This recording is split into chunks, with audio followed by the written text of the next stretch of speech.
Hello दोस्तों, मैं रवि कुमार आपका ब्राइट तोमर क्लासेस में हार्दिक स्वागत करता हूं। आज हमारी चौथी क्लास है संविधान की। इससे पहले हम 3 क्लास पे डिस्कशन कर चुके हैं और जो हमने अपनी तीसरी क्लास में लास्ट किया था, हम अपना डिस्कशन अब उसी क्लास से स्टार्ट करेंगे आगे। तो हमारा टॉपिक है संविधान ही।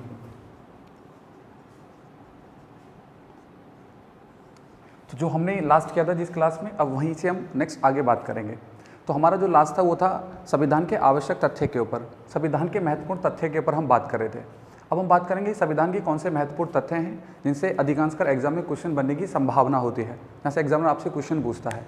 लेकिन थोड़ा वो डीप है, वहाँ से आपके लिए क्वेश्चन अच्छे एग्जाम में ज़्यादा पूछे जाएंगे, ठीक है। लेकिन अब कोई लेवल नहीं है एग्जाम का, कहीं भी किसी भी क्वेश्चन को पुटअप कर लेता है एग्जामिनर। तो अब हमारा जो नेक्स्ट है वो था आवश्यक तथ्य के ऊपर, जो हमने अपनी लास्ट क्लास में डिस्कशन किया था, आवश्यक तथ्य। अब आवश्यक तथ्य क्या है संविधान के, उनके ऊपर बात करते हैं। अब एग्जामिनर आपसे क्वेश्चन पूछने लग जाए कि संविधान सभा ने प्रतीक मोहर के रूप में किसको अपनाया था। जैसे कि आज भारत सरकार की एक अपनी प्रतीक मोहर है, अशोक स्तंभ। अगर भारत सरकार के द्वारा कोई भी दस्तावेज जारी किए जाते हैं तो उस पर अशोक स्तंभ की मोहर लगी होती है।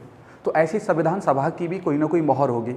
जब संविधान सभा में संविधान को प्रस्तुत किया जाता होगा, उस पर विचार विमर्श होता होगा और जब सहमति दी जाती होगी और तब उस प्रस्ताव के ऊपर मोहर लगाई जाती होगी, तो वो भी किसी न किसी की मोहर होती थी। तो वो मोहर किसकी थी? तो संविधान सभा की प्रतीक मोहर हाथी की बनी हुई थी। अगर एग्जाम आपसे पूछे संविधान सभा की प्रतीक मोहर किसकी थी, हाथी की थी, ठीक है। तो संविधान सभा की प्रतीक मोहर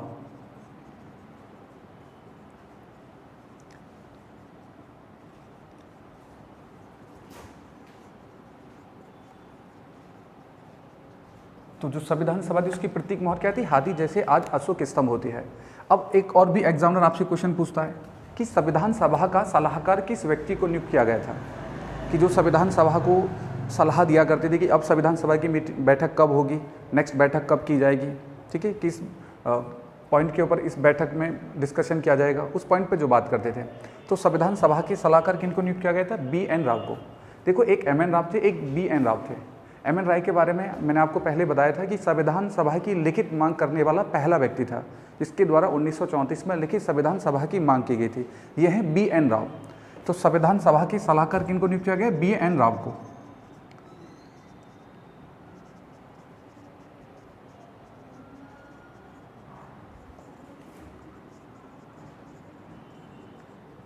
संविधान सभा के सलाहकार BN राव को नियुक्त किया गया था।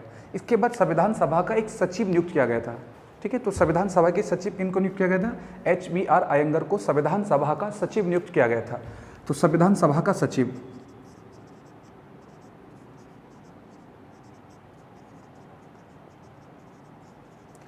तो HBR अयंगर।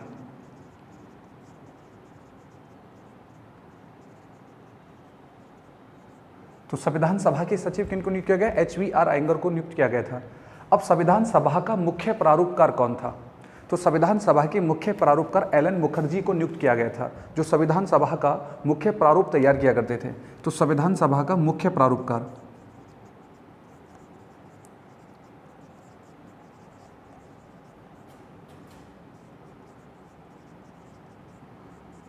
LN मुखर्जी।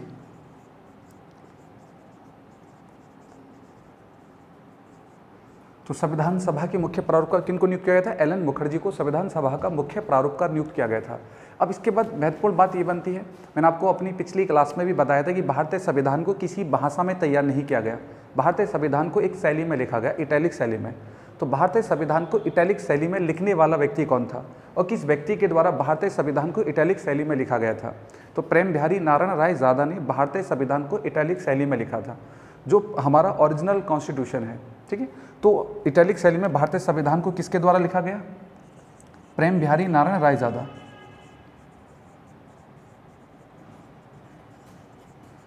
संविधान लिखा तो किसने लिखा था, प्रेम बिहारी नारायण रायजादा के द्वारा इटैलिक शैली में भारतीय संविधान को लिखा गया था।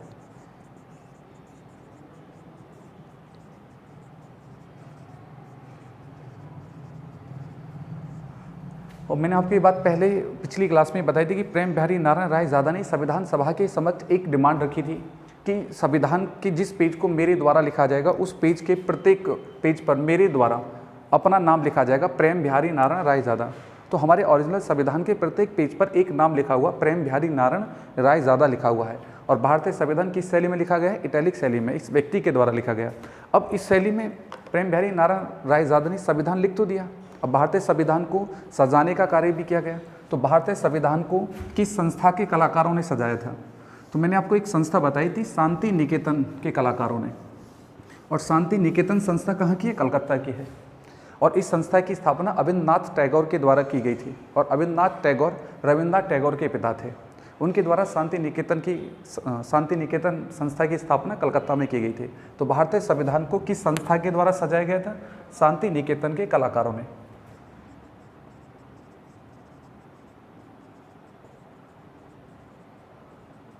संविधान को सजाया शांति निकेतन के कलाकार।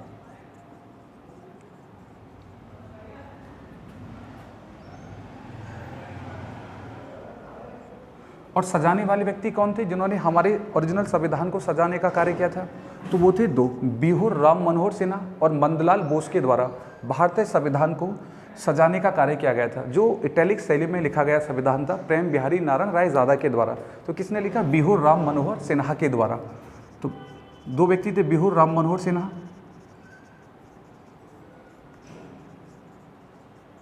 और नंदलाल बोस। अब आपसे कोई भी अगर क्वेश्चन पूछेगा तो बता देंगे कि भारतीय संविधान को सौंदर्यकृत की संस्था के द्वारा किया गया। भारतीय संविधान को सजाने वाले शांति निकेतन के कौन से दो कलाकार थे? तो बिहूर राम मनोहर सिन्हा और नंदलाल बोस के द्वारा किसको सजाने का कार्य किया गया था? उनके द्वारा किसको सजाने का कार्य किया गया? भारतीय संविधान को सजाने का कार्य किया गया, जो इटैलिक शैली में प्रेम बिहारी नारायण रायजादा ने लिखा था। ठीक है। अब इसके बाद क्या है कि इन्होंने तो इटैलिक शैली में लिख दिया। अब भारतीय संविधान को एक व्यक्ति के द्वारा हिंदी में भी लिखा गया था। अब आपसे क्वेश्चन पूछे कि भारतीय संविधान को हिंदी में लिखने वाला व्यक्ति कौन था? तो भारतीय संविधान को हिंदी में वसंत कृष्ण वैद्य के द्वारा लिखा गया था। तो हिंदी में संविधान को लिखा, हिंदी में संविधान को लिखने वाले, तो इसे किसने लिखा था? वसंत कृष्ण वैद्य। तो वसंत कृष्ण वैद्य के द्वारा भारतीय संविधान को हिंदी में लिखा गया और इटैलिक शैली में प्रेम बिहारी नारायण रायजादा के द्वारा। अब जो इटैलिक शैली में लिखा उसे सजाया बिहूर राम मनोहर सिन्हा और नंदलाल बोस के द्वारा। अब जो संविधान हिंदी में लिखा गया था उसे किसके द्वारा सजाने का कार्य किया गया? तो सजाने वाले थे नंदलाल बोस।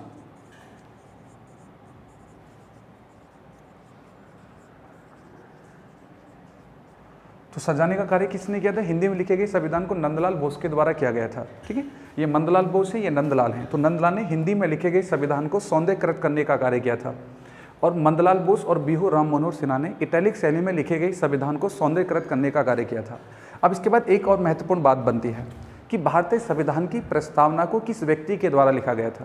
प्रस्तावना के बारे में हम पहले भी बात कर चुके हैं अपनी पिछली क्लास में। मैंने आपको बताया था कि जब 26 नवंबर 1949 को संविधान सभा के द्वारा जब संविधान को स्वीकार किया गया था तो एक प्रस्तावना 395 अनुच्छेद 22 भाग और 8 अनुसूचियाँ थीं। अब प्रस्तावना को इनके पहले क्यों लिखा गया? क्योंकि प्रस्तावना संविधान का परिचय पत्र है और संविधान के परिचय पत्र को प्रारंभिक स्थान पर ही रखा जाएगा। तो संविधान के परिचय पत्र यानी प्रस्तावना को किस व्यक्ति के द्वारा लिखा गया? अगर हम प्रस्तावना की बात करें तो प्रस्तावना सबसे पहले अमेरिका के द्वारा अपने संविधान में जोड़ी गई थी और प्रस्तावना शब्द को हमने कहाँ से लिया है? अमेरिका के संविधान से ही अपने संविधान में लिया है। और इस प्रस्तावना को उसी व्यक्ति के द्वारा लिखा गया जिसने हमारे संविधान को इटैलिक शैली में लिखा, प्रेम बिहारी नारायण रायजादा।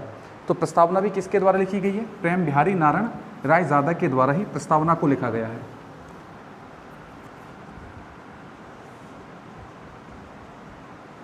प्रस्तावना को लिखने वाले तो कौन थे? प्रेम बिहारी नारायण रायजादा के द्वारा प्रस्तावना को लिखा गया।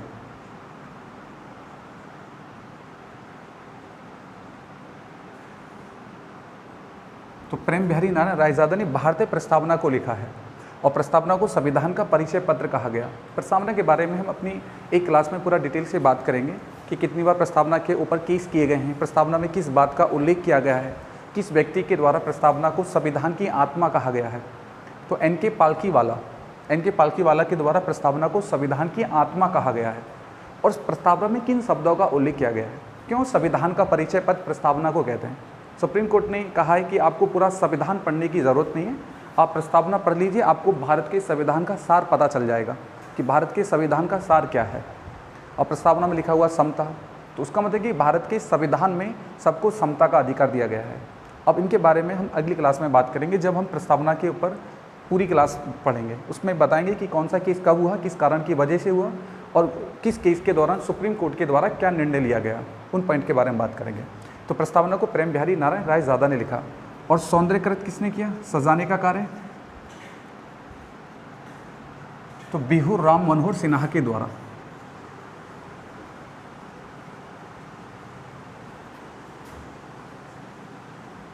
तो बिहू राम मनोहर सिन्हा के द्वारा ही भारतीय प्रस्तावना को सजाया गया, और बिहू राम मनोहर सिन्हा वही व्यक्ति हैं जिन्होंने इटैलिक शैली में लिखे गए संविधान को सजाने का कार्य किया था। ठीक है, तो ये इंपॉर्टेंट तथ्य हैं भारत के संविधान के, जहाँ से एग्जामिनर आपसे क्वेश्चन पूछ सकता है कि संविधान सभा का प्रतीक मोहर क्या था, हाथी थी। संविधान सभा की सलाहकार किनको नियुक्त किया गया था, तो संविधान सभा के सलाहकार BN राव को नियुक्त किया गया। संविधान सभा का सचिव कौन था, HVR अयंगर थे। संविधान सभा के मुख्य प्रारूपकार कौन थे, LN मुखर्जी थे। फिर आपसे पूछे कि संविधान को किस शैली में लिखा गया, इटैलिक शैली में, प्रेम बिहारी नारायण रायजादा के द्वारा लिखा गया। तो ये महत्वपूर्ण पॉइंट हैं जिनसे एग्जामिनर आपसे क्वेश्चन पूछेगा। ठीक है, चलो इसके बाद हम बात करते हैं संविधान की समितियों के बारे में। संविधान सभा में 21 समितियाँ थीं, 21 में से 13 छोटी समिति थी और 8 बड़ी समितियाँ थीं। तो जो बड़ी समिति हम उनके बारे में बात करते हैं कि किस समिति का अध्यक्ष कौन रहा और किस समिति के द्वारा संविधान सभा के दौरान क्या कार्य किया गया, उनके बारे में बात करते हैं। तो संविधान की समितियाँ,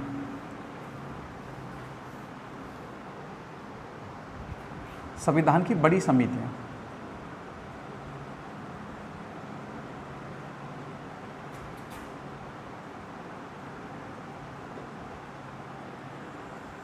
अब बात करते हैं संविधान की बड़ी समिति के बारे में कि कौन सी समिति का अध्यक्ष कौन था और उनके द्वारा क्या कार्य किया गया। अब एक क्वेश्चन एग्जामिनर ने बहुत ज़्यादा पूछा, संघ संविधान समिति के अध्यक्ष कौन थे? तो संघ संविधान समिति के अध्यक्ष थे पंडित नेहरू। अब संघ शब्द का मतलब क्या है? जब आप संविधान के अनुच्छेद 1 भाग 1 और अनुसूची 1 को पढ़ेंगे तो वहाँ एक शब्द लिखा हुआ मिलेगा, संघ। भारत राज्यों का संघ है, यानी भारत के संघ को राज्यों से मिलाकर बनाया हुआ है। और इस संघ का नाम ही क्या रखा है? भारत, हिंदुस्तान, जिसे बहुत लोग इंडिया भी बोलते हैं। भारत का एक संवैधानिक नाम भी है, उसके बारे में बात करेंगे कि भारत का संवैधानिक नाम क्या रखा गया है।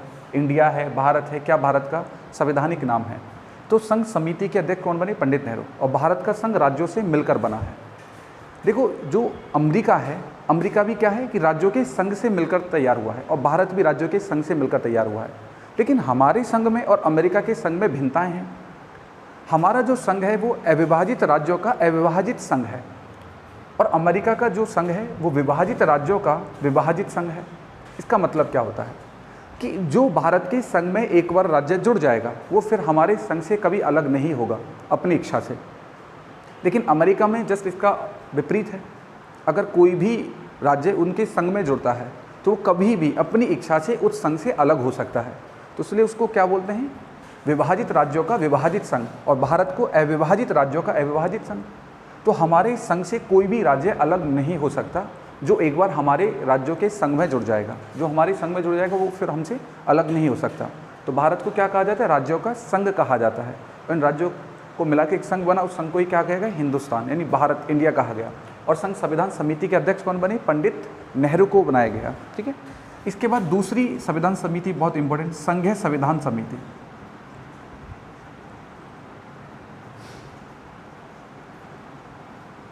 हमारे संविधान में संघीय शब्द का उपयोग कहीं नहीं किया गया है, लेकिन फिर भी भारतीय संविधान को संघीय कहा जाता है। देखो, 1946 के दौरान में संविधान सभा का गठन हुआ। गठन होने के बाद भारत में राष्ट्रीयकरण की प्रक्रिया शुरू की गई। छोटी छोटी रियासतों को मिलाकर एक अखंड भारत तैयार करने का निर्णय लिया गया, और प्रांतीय समिति का अध्यक्ष सरदार वल्लभ भाई पटेल को नियुक्त किया गया। जब आप किसी भी राज्य को अपने साथ जोड़ने का कार्य करेंगे, जब किसी भी व्यक्ति को अपने साथ जोड़ने का कार्य करेंगे, तो अब आपके बीच में और उस व्यक्ति के बीच में कुछ सहमति होंगी। कुछ बातें आपको उनकी मान्य होंगी, कुछ बातें उनको आपकी मान्य होगी। ऐसा नहीं होगा कि सिर्फ एक पक्ष की ही बातें मानने अनिवार्य होगा। और अगर एक पक्ष की बात मानी जाएगी तो फिर दूसरा पक्ष आपके साथ जुड़ने के लिए सहमत नहीं होगा। एक तरफ तो हम कह रहे थे राज्यों से कि जो एक बार हमारे संघ में जुड़ गया वो फिर हमारे संघ से कभी अलग नहीं होगा। अब वो क्यों आपके संघ में जुड़ना पसंद करें? ऐसा आपके संघ में क्या बेहतर होगा जिससे कि वो आपके संघ से जुड़े और वो कभी आपसे विभाजित होने की बात भी ना कहें, आपसे कभी अलग होने के लिए भी ना कहें? ऐसा कब होगा?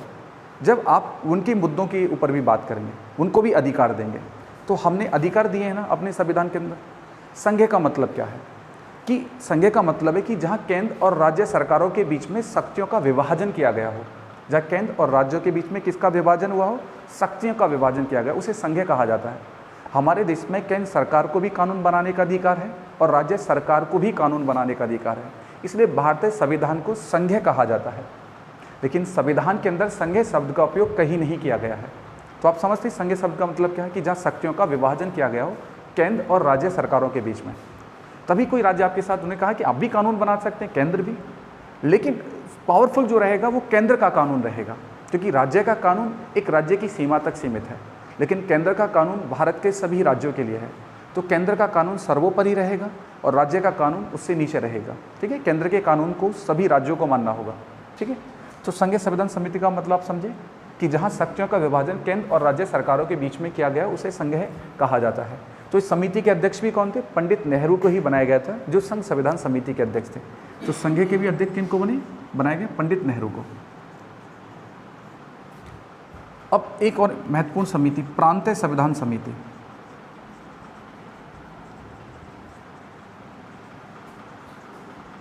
और प्रांतीय संविधान समिति के अध्यक्ष कौन? सरदार पटेल, भारत के लौह पुरुष,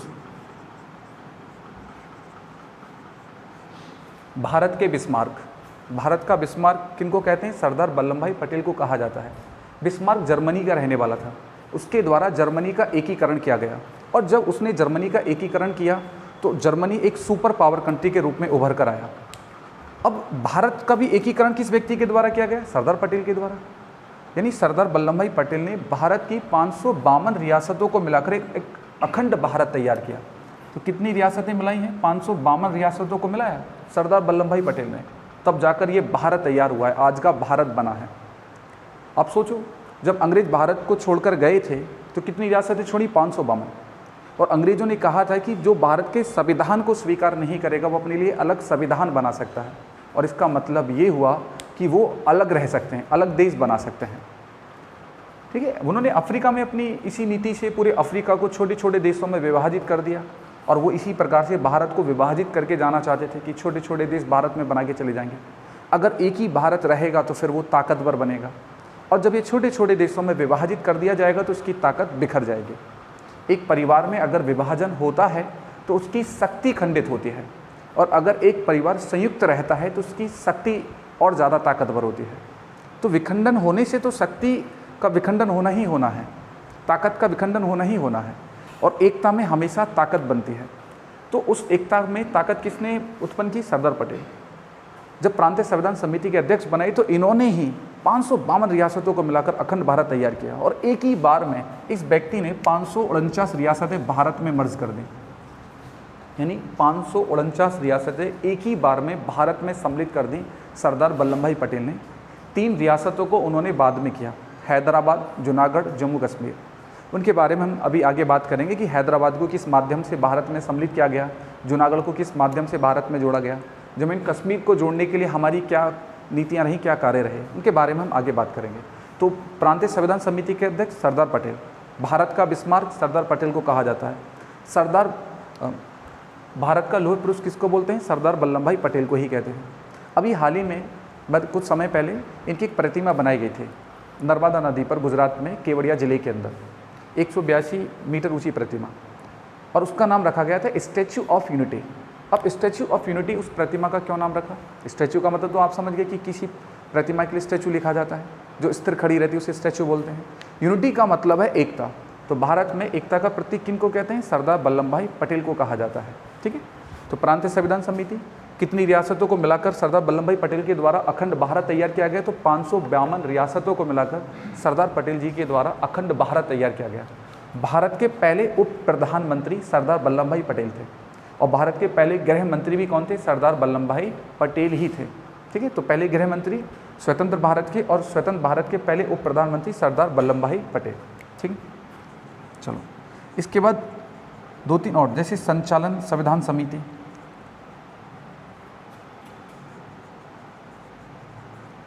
इसके अध्यक्ष डॉक्टर राजेंद्र प्रसाद।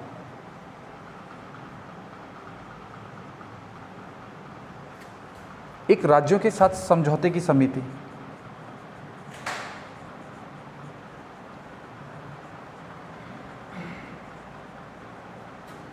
समझौता समिति, इसके अध्यक्ष पंडित नेहरू।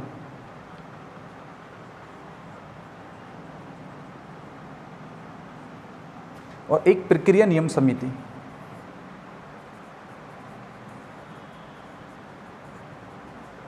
प्रक्रिया नियम समिति, इसके अध्यक्ष बने डॉक्टर राजेंद्र प्रसाद।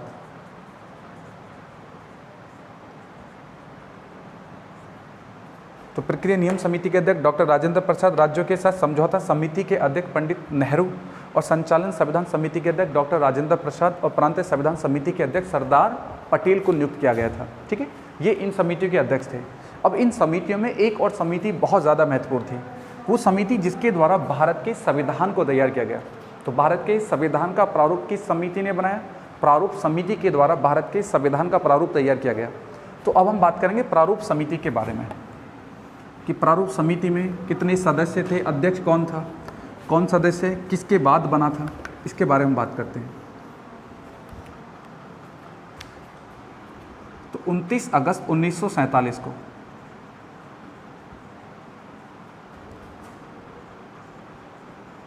प्रारूप समिति का गठन किया गया था। तो प्रारूप समिति का गठन कब किया गया? 29 अगस्त 1947 को प्रारूप समिति का गठन हुआ और सदस्यों की संख्या कितनी थी? 7। अब आपसे पूछे कि जिस समिति के द्वारा भारत के संविधान को तैयार किया गया उस समिति में कितने सदस्य थे? तो 7 सदस्य थे प्रारूप समिति के अंदर, और 7 में से एक अध्यक्ष थे। और अध्यक्ष किनको नियुक्त किया गया? डॉक्टर भीमराव अंबेडकर को प्रारूप समिति का अध्यक्ष नियुक्त किया गया। और उनके बाद 6 और सदस्य थे। ये सातों के सातों सदस्य महत्वपूर्ण होते हैं। और महत्वपूर्ण क्यों है? क्योंकि इनके द्वारा भारत के संविधान का प्रारूप तैयार किया गया, इनके द्वारा भारतीय संविधान को तैयार किया गया, इसलिए महत्वपूर्ण है। सातों के सात नाम आपको पता होनी चाहिए।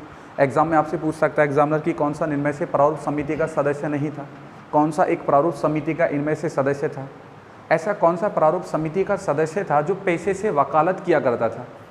प्रारूप समिति के सदस्य भी थे और पैसे से वो वकालत भी करते थे। ठीक है, ऐसे एग्जामिनर ने क्वेश्चन पूछे हैं, तो उनके बारे में हम बात करते हैं कि कौन कौन प्रारूप समिति के सदस्य रहे। तो प्रारूप समिति का अध्यक्ष कौन थे? डॉक्टर भीमराव अंबेडकर।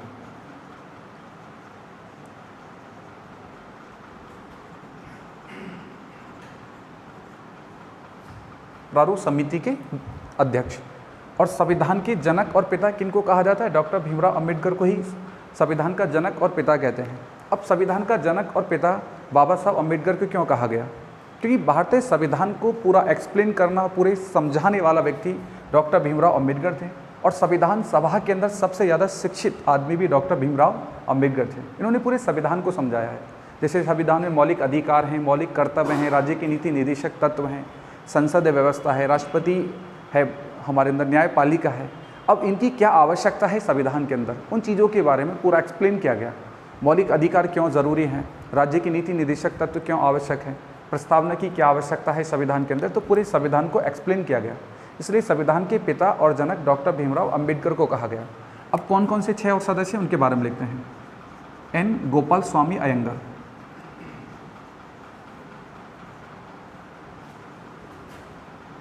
एन गोपाल स्वामी अयंगर, अल्लादी कृष्ण स्वामी अय्यर,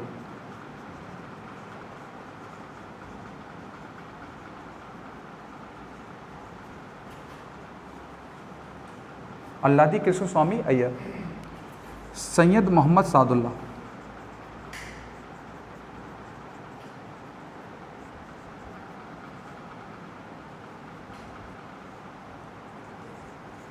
डॉक्टर के ए मुंशी,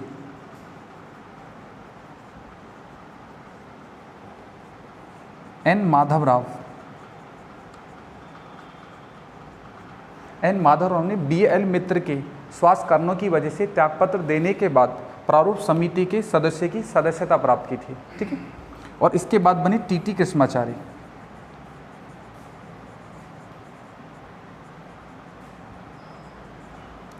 और टीटी कृष्णाचारी प्रारूप समिति के कब सदस्य बने? जब डीपी खेतान का 1948 में देहांत हो गया। 1948 में डीपी खेतान के देहांत हो जाने के बाद प्रारूप समिति के सदस्य टीटी कृष्णाचारी को बनाया गया था।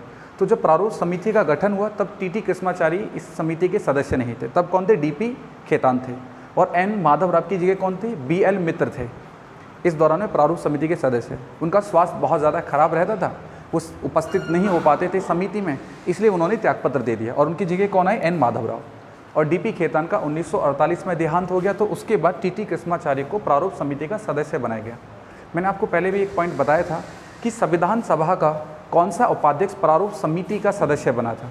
तो संविधान सभा के उपाध्यक्ष किनको नियुक्त किया गया था? टीटी कृष्णाचार्य को संविधान सभा का उपाध्यक्ष नियुक्त किया गया था और टीटी कृष्णाचार्य बाद में प्रारूप समिति के सदस्य बने थे। ठीक है, इनमें से कौन से दो सदस्य हैं जो पेशे से वकालत करते थे? तो अगर आपसे क्वेश्चन पूछे कि ऐसे कौन से दो सदस्य हैं जो पेशे से वकालत करते थे और प्रारूप समिति के सदस्य थे, तो दो हैं। एक तो हैं अल्लादी कृष्णस्वामी अय्यर और दूसरे हैं डॉक्टर के.एम. मुंशी।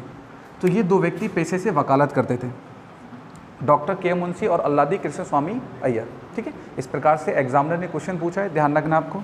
और संविधान सभा का उपाध्यक्ष कौन सा था जो प्रारूप समिति का सदस्य बना? तो टीटी कृष्णाचार्य। और प्रारूप समिति क्यों महत्वपूर्ण है उसके बारे में मैंने अभी आपको बताया कि भारत के संविधान को किस समिति के द्वारा तैयार किया गया? प्रारूप समिति के द्वारा ही भारत के संविधान को तैयार किया गया। और ये सातों के सात सदस्य महत्वपूर्ण। बीएल मित्र के बाद किसने सदस्यता प्राप्त की? एन माधवराव। डीपी खेतान की मृत्यु हो जाने के बाद कौन प्रारूप समिति का सदस्य बना? तो टीटी कृष्णाचार्य प्रारूप समिति के सदस्य बने। ठीक है, चलो अब इससे नेक्स्ट हम आगे बात करते हैं संविधान की समितियों के बाद। इसके बाद हम बात करते हैं संविधान की विशेषता। हमारे संविधान की क्या विशेषता हैं और क्यों हमारे संविधान को विश्व का एक बेहतर संविधान कहा गया? बाबा साहब अम्बेडकर कहते थे कि विश्व के संविधानों को छानने के बाद भारत का संविधान तैयार किया गया। ऐसा क्या है हमारे संविधान के अंदर जो इस संविधान को एक बेहतर संविधान बोलते हैं? और उनके बारे में बात करते हैं। तो संविधान की विशेषता,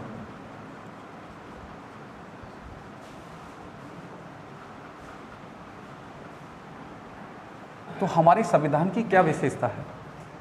अब कई बार एग्जामिनर आपसे क्वेश्चन पूछ लेता है कि भारत का संविधान एकात्मक है या भारत का संविधान संघात्मक है, भारत का संविधान कठोर है या भारत का संविधान लचीला है। और मैंने आपको पहले भी बताया था कि कैसे डिसाइड करते हैं कि कोई संविधान कठोर है और कोई संविधान लचीला है। क्या आधार होते हैं इस बात को देखने के कि संविधान कठोर है या संविधान लचीला है? कैसे देखा जाता है? क्या कानून कठोर है तो संविधान कठोर हो गया और कानून साधारण है तो संविधान लचीला हो गया? ऐसा होता है? नहीं। किसी भी संविधान को कठोर और लचीला उसके कानून के आधार पर नहीं देखा जाता है, उसकी संशोधन प्रक्रिया के आधार पर उस संविधान को कठोर और लचीला देखा जाता है। अब हम बताएंगे कि हमारी कैसी संशोधन प्रक्रिया है जिसकी वजह से भारत के संविधान को नम्य और अनम्य कहा जाता है, यानी भारत के संविधान को अत्यंत कठोर और अत्यंत लचीला कहा जाता है। उसके बारे में बात करेंगे। इससे पहले हम बात करते हैं कि भारत का संविधान संघात्मक है या एकात्मक है।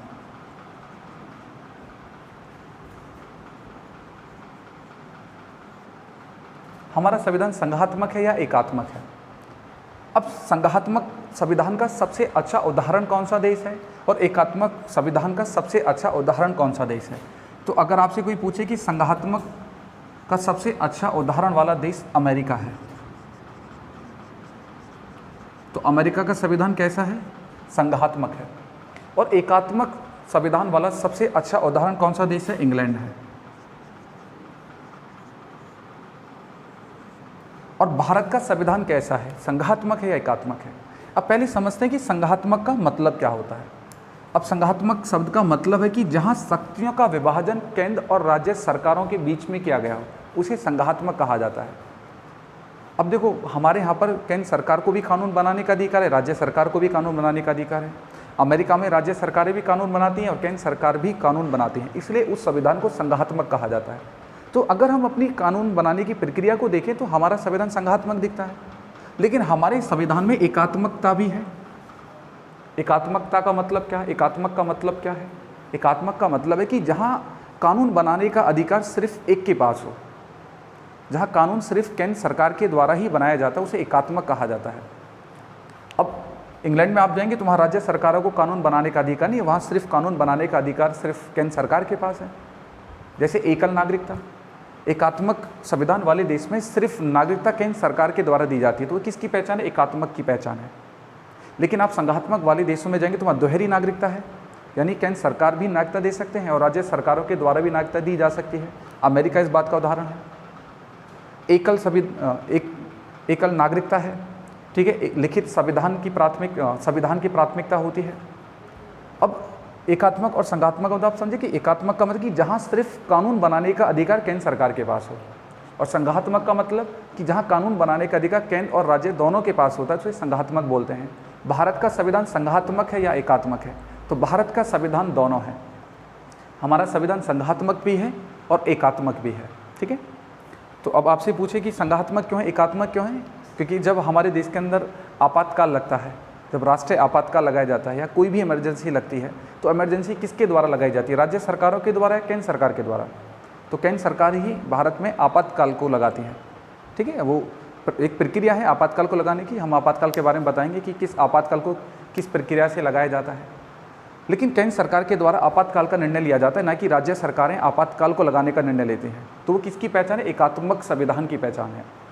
और हमारे यहाँ पर शासन व्यवस्था में संघात्मक भी दिखता है और एकात्मक भी दिखता है, इसलिए हमारा संविधान दोनों का मिला हुआ है, संघात्मक और एकात्मक। इसलिए हमारे संविधान को एक बेहतर संविधान कहा जाता है। हमने सिर्फ एक ही पक्ष को नहीं अपनाया, हमने दोनों पक्षों को जोड़कर अपनाया, संघात्मक और एकात्मक, ठीक है। चलो इसके बाद नेक्स्ट हम आगे बात करते हैं, अपने संविधान की और विशेषता के बारे में बात करते हैं। आपसे पूछता है कि भारत का संविधान नम्य है या अनम्य है। अब अनम्य का मतलब है कठोर, कठोर संविधान, और नम्य का मतलब है लचीला, लचीला संविधान। अब लचीला कैसे बोल रहे हैं, कठोर कैसे बोल रहे हैं, उसके बारे में बात करते हैं। देखो, किसी भी संविधान को कठोर और लचीला उसकी संशोधन प्रक्रिया के आधार पर देखा जाता है कि उसकी संशोधन प्रक्रिया कैसी है। अगर संशोधन प्रक्रिया बहुत साधारण है, आम कानून की तरह है, जैसे एक आम कानून को पारित किया जाता है उसी प्रकार से वहाँ किसी कानून को पारित किया जा रहा हो, तो वो हो गया नम्य संविधान, वो हो गया लचीला संविधान। अब नम्य का अच्छा उदाहरण कौन सा देश हो गया? इंग्लैंड ही। इंग्लैंड एक नम्य संविधान का अच्छा उदाहरण है, क्योंकि यहाँ पर कानून को आम कानून की तरह पारित किया जाता है। लेकिन एक जहाँ पर संशोधन प्रक्रिया बहुत ज़्यादा टफ हो, टफ कैसे? यदि आपको संशोधन करना है तो संशोधन प्रस्ताव दोनों सदनों से उपस्थित सदस्यों के 50%, यानी जितनी सदन में सीटें होती हैं उसके 50% सदस्य उपस्थित होने चाहिए जब आप पारित करा रहे हो अपने प्रस्ताव को, और उसका 2/3 समर्थन आपके पक्ष में हो, दोनों सदनों में आपके पास वो समर्थन हो, उसके बाद ही आप उस प्रस्ताव को पारित करा सकते हैं। तो अगर जहाँ ये प्रक्रिया होती है उसे बोलते हैं कठोर संविधान। और इसका अच्छा उदाहरण कौन सा है? अमेरिका। हमारे देश के संविधान में दोनों प्रक्रिया हैं। अनुच्छेद 368 के आधार पर हमारे संविधान के अंदर 2 प्रकार से संशोधन हो सकता है। पहला संशोधन क्या है? कठोर वाला, यानी आप कोई भी संशोधन करना चाहते हैं किसी भी चीज़ में, तो आपको सदन के 2/3 समर्थन से प्रस्ताव को पारित कराना होगा, दोनों सदनों से। उसके बाद राष्ट्रपति साइन करेंगे तब वो मान्य होगा। दूसरा तरीका क्या होता है कि अगर लोकसभा किसी बिल को लेकर आती है और वो राज्यों से संबंधित होता है और लोकसभा उस बिल को पारित करा लेती है और राज्यसभा उस बिल को अनुमति प्रदान नहीं करती है, तो लोकसभा 2/3 बहुमत से उस बिल को पारित करके लोकसभा से राज्यों के मुख्यमंत्री के पास भेजती है। और यदि 50% राज्यों के मुख्यमंत्री उस बिल पर हस्ताक्षर करते हैं तो पारित प्रस्ताव माना जाता है। और जो पारित प्रस्ताव होता है फिर वो राज्यसभा के पास नहीं जाता, ठीक है। अब जब राज्यों की सहमति, राज्यों के मुख्यमंत्री के हस्ताक्षर के बाद जो प्रस्ताव होता है, अनुच्छेद 368 में 2 होते हैं, एक तो मैंने आपको ये बताया, दूसरा ये। तीसरा कौन सा है? संयुक्त बैठक। और संयुक्त बैठक आर्टिकल 368 में नहीं आती है, ठीक है। अनुच्छेद 108 में संयुक्त बैठक आती है। और संयुक्त बैठक में प्रस्ताव कैसे पारित होता है? साधारण होता है, साधारण नियम से पारित होता है। और साधारण नियम से जो पारित हो रहा है वो कौन सा हो गया? आम कानून हो गया। और वहाँ पे अगर कोई भी प्रस्ताव के ऊपर बैठक बुलाई गई है तो कानून पारित होना ही होना है। तो इसलिए हमारे संविधान को अनम्य और नम्य दोनों कहा जाता है। भारत का संविधान अत्यंत कठोर भी और अत्यंत लचीला भी है, और किसी संविधान को कठोर और लचीला उसकी संशोधन प्रक्रिया के आधार पर कहा जाता है, ठीक है। आज तक की क्लास में हमारा इतना ही। नेक्स्ट अगली क्लास में हम यहाँ से आगे बात करेंगे। अगर आपको हमारी क्लास अच्छी लगी हो तो सब्सक्राइब करें हमारे चैनल को, कमेंट करें, लाइक करें, शेयर करें, ठीक है। और नेक्स्ट क्लास तक के लिए जय हिंद।